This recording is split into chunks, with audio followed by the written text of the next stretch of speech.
மணிப்பூர்னா தான் நாங்க பேசுவோம், காஷ்மீர்னா தான் நாங்க பேசுவோம், இல்லனா காசாவுல நடந்தா தான் பேசுவோம், இங்க நடந்தா பேச மாட்டோம். அப்படிதானே அதுக்கு அர்த்தம். அண்ணா பல்கலைக்கழகம் எங்க மேடம் இருக்கு? மணிப்பூர்ல இருக்கா, தாய்லாந்துல இருக்கா, வேற நாடுகள்ல இருக்கா, சிங்கப்பூர்ல, மலேசியா அப்படி இருக்கா? இல்ல சென்னையில தானே இருக்கு. நீங்களும் சென்னையில தானே இருக்கீங்க. உங்க வீட்டுக்கும் அண்ணா பல்கலைக்கழகத்துக்கும் எவ்வளவு தொலைவு? சரி, நான் கேக்குறேன், உங்களுடைய தோழி ஜோதிமணி இருக்காங்கல்ல, அவங்க இங்க அண்ணா பல்கலைக்கழகம் வந்தாங்களா? இந்த பக்கம் வந்தாங்களா? வந்து ஏதாவது பார்த்தாங்களா, பேசினாங்களா? துணை முதலமைச்சரா இருக்கக்கூடியவரும் உதயநிதி அந்த பக்கம் எட்டி பார்க்கல. உங்க சகோதரர் அண்ணன் ஸ்டாலின் தான் முதலமைச்சரா இருக்காரு.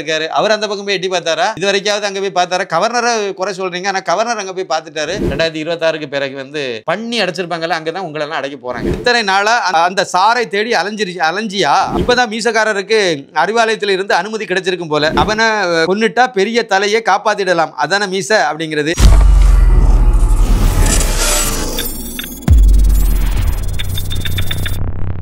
சாமானியன் குரல் தேசியவாதிகளுக்கு எனது பணிவான வணக்கம்.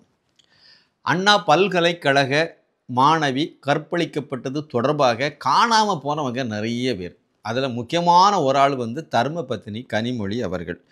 காணாமல் போன கனிமொழி வந்து திடீர்னு வெளியே வந்துட்டாங்க.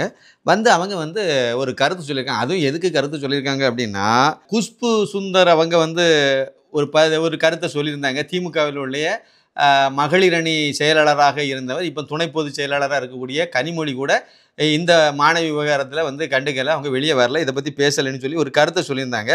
அவங்களுக்கு பதில் சொல்கிற விதமாக வேறு வழி இல்லாமல் பத்திரிகையாளர்கள் கேட்கும்போது, ஏன்னா முதலமைச்சர் வெளியே வரல, இதை பற்றி பேசவே இல்லை, துணை முதலமைச்சர் ஒரு 15 நாளாக எங்கே போனாலும் தெரில, அவரும் இதை பற்றி வாயை திறக்கலை, இந்த மாதிரி இருக்கிறனால கட்சியினுடைய தலைவருங்கிற அடிப்படையிலாவது அவங்க பேசியிருக்கணும், அதையும் செய்யலை. ஆட்சியினுடைய முதலமைச்சருங்கிற அடிப்படையில் துணை முதலமைச்சர் அப்படிங்கிற அடிப்படையிலாவது பேசியிருக்கணும், அதையும் பேசலை.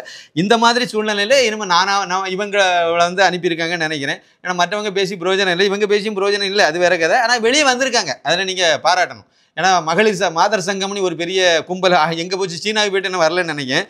அது அவ்வளோதான். இதை மாதிரி இன்னும் நிறைய நடிகைகள் ஏகப்பட்ட வேற நம்ம லிஸ்ட்டில் சொல்லியிருக்கோம். நக்கீரன் கோபால் இப்போ வெளியே வந்திருக்கார், அதை பின்னாடி சொல்கிறேன். இந்த மாதிரி பட்ட சூழ்நிலை சமூக போராளிகள், புரட்சியாளர்கள், இந்த புண்ணாக்கு மாடம் ஒருத்தையும் கூட வெளியே காணல. இப்போ தான் வந்து கனிமொழியை தொடர்ந்து நக்கீரன், கோபால் இவங்க எல்லாம் நேற்றைக்கு வெளியே வந்திருக்காங்க. இதில் அந்த அம்மா என்ன சொல்லியிருக்கு அப்படின்னா, அதாவது குஷ்பு சொன்னது வந்து திமுகவின் மகளிர் அணியை சேர்ந்தவரோ அக்கட்சியின் துணை பொதுச் செயலாளராக இருக்கக்கூடிய கனிமொழியோ ஏன் இந்த விஷயத்தில் வந்து குரல் எழுப்பவில்லை அப்படின்னு சொல்லி ஒரு கேள்வி கேட்டிருந்தாங்க. அதுக்கு தான் இந்த அம்மா பதில் சொல்லியிருந்து. பதிலில் என்ன ஆரம்பித்தாங்கன்னா, மணிப்பூரில் ஏராளமான பெண்கள் அவமானப்படுத்தப்பட்டனர். பதில பாருங்க. மணிப்பூர்னா தான் நாங்கள் பேசுவோம், காஷ்மீர்னா தான் நாங்கள் பேசுவோம், இல்லைனா காசாவில் நடந்தால் தான் பேசுவோம், இங்கே நடந்தால் பேச மாட்டோம், அப்படி தானே அதுக்கு அர்த்தம். அவமானப்படுத்தப்பட்டனர், தாக்குதலுக்கும் ஆளாகினர்.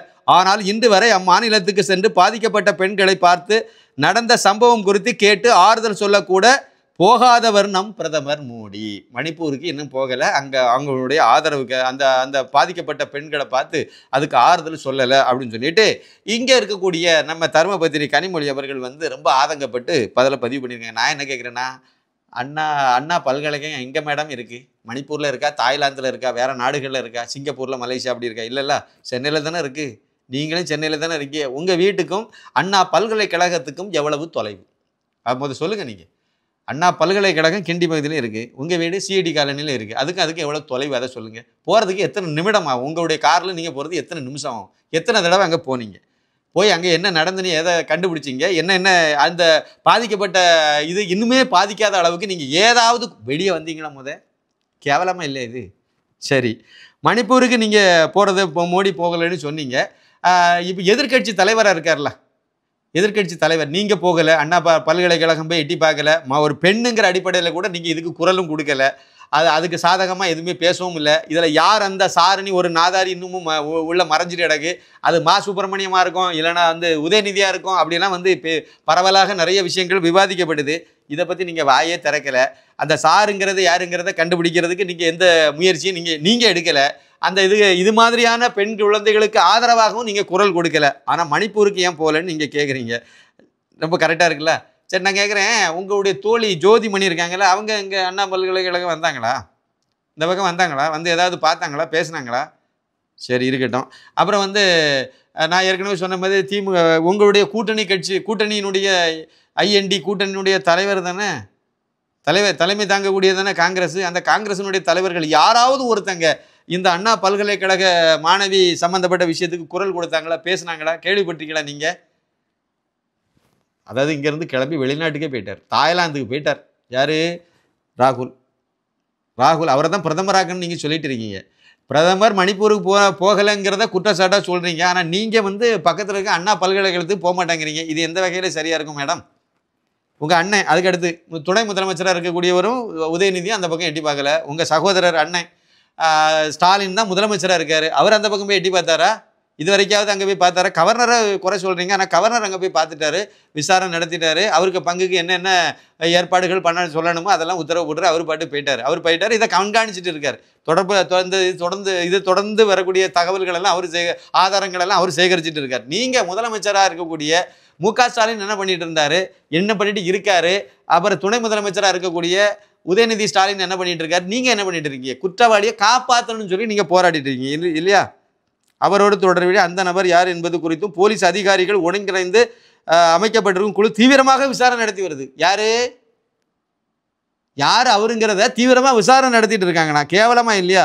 போலீசார் உரிய விசாரணை மேற்கொண்டுதான் குற்றத்தில் தொடர்புடையதாக கருதப்படும், வார்த்தை பார்த்துருங்க, குற்றத்தில் தொடர்புடையதாக கருதப்படும் ஞானசேகரனை கைது செய்து சட்டத்தின் முன்னிறுத்தி உள்ளனர். அந்த சாரை ஏன் கைது பண்ணல? சில மணி நேரத்திலேயே கைது பண்ணிட்டாதான் நீங்கள் சொல்கிறீங்க, அப்படி தான் சொல்லியிருக்காங்க. உடனே கைது பண்ணிட்டோன்னு சொல்கிறீங்க, அந்த சாரை ஏன் மேடம் இன்னும் கைது பண்ணல? திறமையான போலீஸ் தானே, உடனடியாக நடவடிக்கை எடுத்துட்டாங்கல்ல, அப்படி தான் நீங்கள் வாரீங்க. அதாவது தேவையில்லாமல் அரசியல் செய்து அதன் வாயிலாக கிடைக்கும் லாபத்தை அனுபவிக்க முயலக்கூடாது. பொள்ளாச்சி சம்பவத்தை போல அண்ணா பல்கலைக்கழக சம்பவத்தை எடுத்துக்கொள்ளக்கூடாது, அதை மாதிரி எடுத்துக்கொள்ளக்கூடாது. அதை விட கொடுமையான குற்றம் இது. அதுக்குள்ளே இருக்கக்கூடிய புதையல் வந்து அந்த அளவுக்கு வெளியே வந்துட்டு இருக்கு. இது முதல் சம்பவம் இல்லை, இதில் ஈடுபட்ட ஒருத்தன் கிடையாது, இன்னும் பலர் இருக்காங்க. பலருக்கு பெண் மாணவிகளை வந்து விருந்து படைச்சிருக்கான் இவன். ஒரு மாணவியை ஒரு தடவை மட்டுமே பண்ணலை, ஒரு மாணவியை வந்து பணியை வச்சுட்டு அதை வீடியோலாம் எடுத்து வச்சுட்டு அதை மிரட்டி கூப்பிடும் போதெல்லாம் வரணும். யாருக்கெல்லாம் சொல்கிறேன்னா அவங்களுக்கெல்லாம் நீ படுக்கணும்னு சொல்லக்கூடிய அளவுக்கு இவன் பண்ணதாங்கிறது விசாரணையில் ஒவ்வொன்றா வெளியே வந்துட்டு இருக்குல்ல, பூதம் வெளியே வருதுல ஒவ்வொன்றா. அப்போ அந்த பல்கலைக்கழகத்தில் இது எத்தனை வருஷமாக நடந்துட்டு இருக்கு, இந்த அயோக்கியன் எத்தனை வருஷமாக செய்துட்டு இருக்கான், பல்கலைக்கழகத்துக்கு வெளியே என்னெல்லாம் பண்ணியிருக்காங்க, இந்த நெட்வொர்க் எப்படிப்பட்டது? அப்போ இது பெரிய விஷயம் தானே, பொள்ளாச்சியை விட பெரிய விஷயம் தானே. ஆனால் நீங்கள் வந்து அதை பற்றி பேசி அரசியலாக்கக்கூடாதுன்னு சொல்லி நீங்கள் அரசியல் லாபத்துக்காக நீங்கள் இதை செய்யக்கூடாது அப்படிங்கிற மாதிரி நீங்கள் சொல்கிறீங்க. அதாவது எஃப்ஐஆர் வெளியே வந்தது வந்து இவங்க சொல்கிறாங்க, எஃப்ஐஆர் வெளியே வந்தது வந்து தமிழக அரசு காரணம் இல்லையா? அப்போ வேறு யார்? மோடி தான் காரணமோ? இல்லை, எஃப்ஐஆர் வெளியே வந்தது அந்த மாணவியினுடைய குடும்பத்தை மிரட்டுவதற்காக. அதானே உண்மை. அந்த மாணவி இனிமேல் அவங்க சொல்கிறத கேட்டுட்டு போயிடணும், எழுதுறதுல கையெழுத்து போட்டுட்டு போயிடணும், இதான் வாக்குமூலம்னு நீங்கள் வாசிப்பீங்க, அதை ஒத்துக்கணும். அது வந்து அந்த சாருன்னு சொன்னதை நீ வந்து இல்லை அது வந்து அப்படின்னு சொல்லி அதுக்கு வாய்னாலே சொல்லணும்னு நீங்கள் எதிர்பார்த்தீங்க. அண்ணாமலை அதிர்ஷ்டவசமாக அந்த குழந்தைக்கு நல்லது நடக்கணுங்கிறதுக்காக அண்ணாமலைங்கிற ஒரு மனிதரை அந்த அண்ணாமலை அனுப்பியிருக்காரு. அதனால வந்து இந்த விஷயமெல்லாம் வெளிச்சத்துக்கு வந்துட்டு இப்போ தப்ப முடியலைங்கிற நேரத்தில் வந்து நீங்கள் இந்த மாதிரி ஒரு கதை சொல்கிறீங்க. சில மணி நேரத்தில் பிடிச்சதா சொல்கிறீங்க. ஞானசேகரன் வந்து உடனே கைது பண்ணிட்டாங்க, உடனே அவருக்கு மேலே நடவடிக்கை எடுத்துட்டாங்கன்னு சொல்கிறீங்க. அந்த சாரை ஏன் நான் வந்து இது வரைக்கும் கைது பண்ணலன்னு கேட்குறேன். அதுக்கு வந்து இன்னும் திட்டமிட்டு இருக்கதா சொல்கிறீங்க. நான் ஏன் கேட்குறேன், செந்தில் பாலாஜி இருக்கார்லாம், அவருக்கு தம்பி அசோக்குமார் வருஷ கணக்காக ஆளே காணலைங்க, தலைமறைவாக தான் இருக்கார், எங்கேயோ ஒரு இடத்துல உயிரோடு இருப்பார், அவ்வளோதான். ஆனால் இருக்கார். ஆனால் அவரை இது வரைக்கும் நீங்கள் கைது பண்ணவே இல்லையே. ஏன்?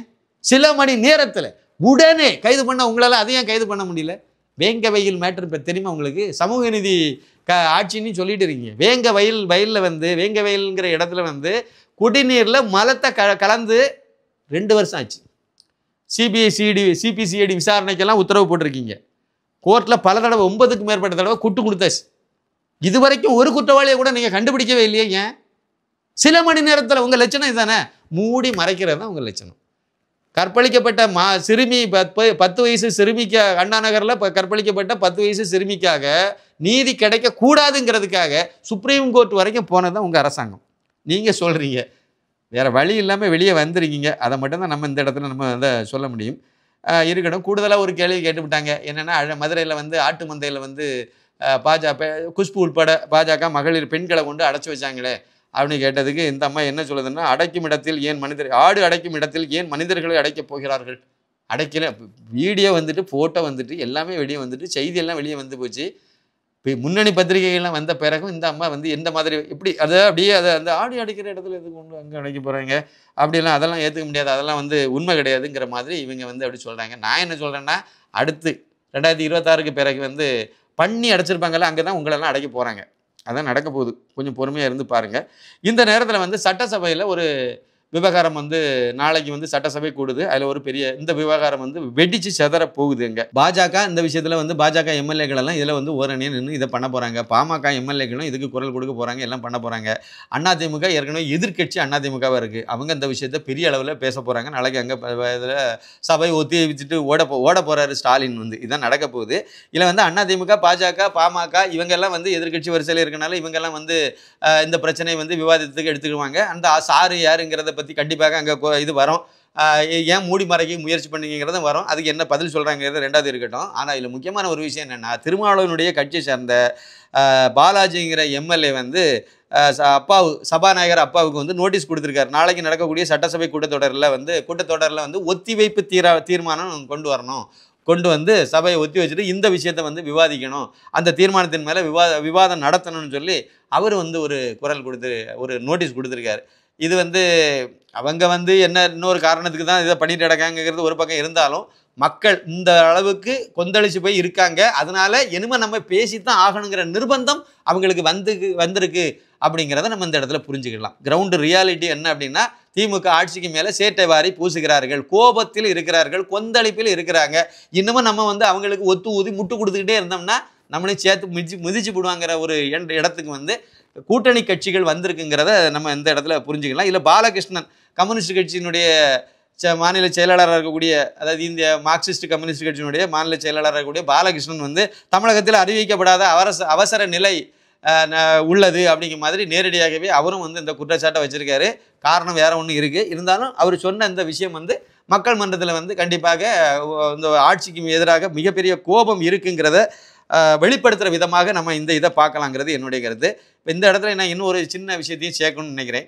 அது கொஞ்சம் நல்ல சுவாரஸ்யமான விஷயம். அதுதான் முதலாவது நான் சொன்னேன் பார்த்தீங்களா, அதாவது நக்கீரன் கோபால் காணாமல் போன மீசக்கார நண்பன் வந்து இப்போ நேற்றுக்கு வெளியே வந்துட்டார். அது வெளியே வந்து ஒரு வீடியோ போட்டிருக்கார் நக்கீரனில் வந்து. ஏன்னா பொள்ளாச்சி பாலியல் விவகாரத்தில் பெரிய அளவில் கொந்தளிச்சதில் நக்கீரன் கோபால் ஒரு ஆள். குரல் கொடுத்து தப்பு நான் சொல்லவே மாட்டேன். இப்போ எங்கே போனாருங்கிறத நம்முடைய கேள்வி. அந்த அடிப்படையில் இவர் வந்து நேற்றுக்கு வந்து திடீர்னு ஒரு வீடியோ போட்டிருக்காரு. வீடியோவில் அவர் என்ன பேசியிருக்காரு வச்சுருக்காங்கிறலாம் நம்ம வந்து அதை சொல்ல போகிறது. நீங்கள் வேணால் தேவைப்பட்டுனா அதில் போய் பாருங்கள். வீடியோ ஒன்று போட்டிருக்காரு பார்த்தீங்களா, அந்த வீடியோவை நீங்கள் பாருங்கள், நல்லா பாருங்கள். இதான் அவர் வந்து போட்டிருக்க அந்த வீடியோ. நக்கீரன் கோபால் அவர்கள் போட்ட வீடியோ வந்து இதுவரைக்கும் வந்து 1,16,459 பேர் பார்த்துருக்காங்க. இந்த வீடியோ வந்து இதுக்கு கமெண்ட்ஸ் வந்து ரொம்ப முக்கியம். கிட்டத்தட்ட அதாவது இப்போ 1700 பேர் இதுக்கு கமெண்ட்ஸ் வந்து போட்டிருக்காங்க. அந்த கமெண்ட்ஸு என்ன அப்படிங்கிறத ஒரு குறிப்பிட்ட ஒரு 5-6 கமெண்ட்ஸை மட்டும் வரிசையாக எதையும் விடுபடாமல் வரிசையாக நான் வந்து வேகமாக கொஞ்சம் வாசித்து விட்றேன். ரொம்ப சுவாரஸ்யமாக இருக்குது. இவர் போட்ட வீடியோவுக்கு இது வந்து என்ன மக்களுடைய மனநிலை என்னங்கிறத பார்க்குற மாதிரி இருக்குது. முதல்ல போட்டவர் வந்து பல்லுபடாமல் பால் குடிக்க, நாக்குப்படாமல் பாயாசம் குடிப்பது எப்படி, அணுகவும் நக்கீரன் கோபால். இதுதான் முதல் கமெண்டே அதான் இருக்குது. 10 நாட்கள் அடுத்தவர் 10 நாட்களுக்கு பிறகு வேறு வழியில்லாத நிலையில் இந்த நபர் இந்த சம்பவத்தை பற்றி பேசுகிறார். இதற்கிடையில் எதிர்க்கட்சிகளை விமர்சித்து நக்கீரன் பத்திரிகையில் செய்திகள் வெளியிடப்பட்டன. அடுத்தவர் இப்போதான் கோமாவில் இருந்து முழிச்சிருக்கான் மீசை அப்படின்னு சொல்லி ஒருத்தர் திட்டிருக்காரு. அடுத்தவர் வந்து மீசை துடிக்க நரம்பு புடைக்க கத்தும் கோவாலு இப்போ இளவு விழுந்த மாதிரி ஆழ்ந்த துக்கத்தில் இருக்கான்.